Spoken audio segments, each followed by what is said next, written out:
In 527, Theodora, former actress, then identified with a lady of loose morals, became Empress of Roman Empire, possibly being wife to the most powerful man living then, Justinian the Great. But how did this young woman risen to power from being basically luxurious mistress to Roman Empress? Prepare to listen the story of Theodora.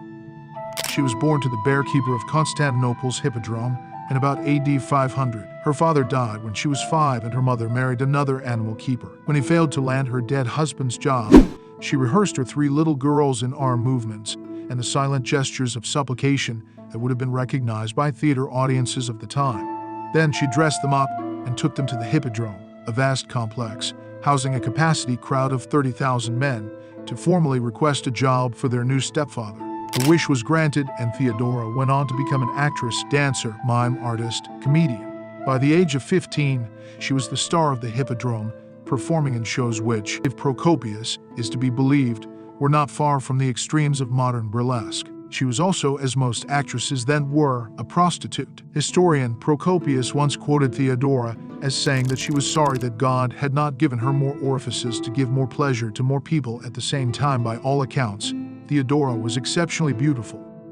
Better still was her reputation for loving sex. She had an insatiable appetite to getting laid with men, women, or animals. By her mid-teens, she had already been kept and discarded by several lovers, one of whom she bore an illegitimate child at 14. At 18, Theodora walked away from her astonishing career to become mistress to Hesebolas, the governor of what is now known as Libya. When they broke up, not long afterwards, she joined an ascetic community in the desert near Alexandria, experiencing a religious conversion to a branch of early Christianity, monophysitism, that was then under attack by the Roman state. After her conversion, she traveled on to Antioch and is reputed to have worked with Macedonia, a woman a little older than her who was a dancer, but possibly also a spy.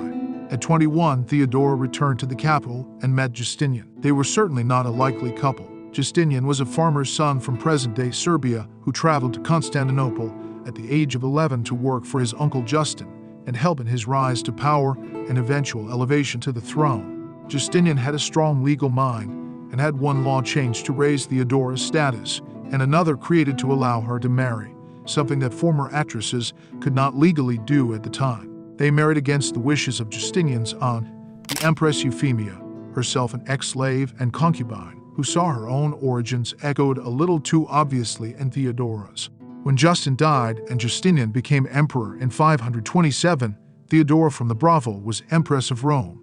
If you'd like to watch video on similar topic, necessarily watch the one I made about treating the women slaves in ancient Rome, popping right now at your screen.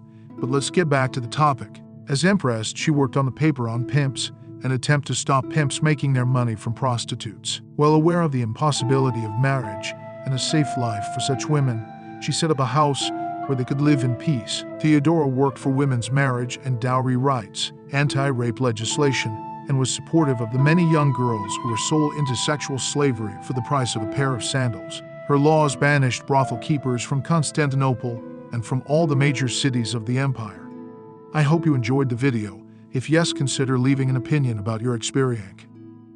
I also highly recommend you to watch one of the videos which just popped out on your screen. This was History Revamped. To the next video.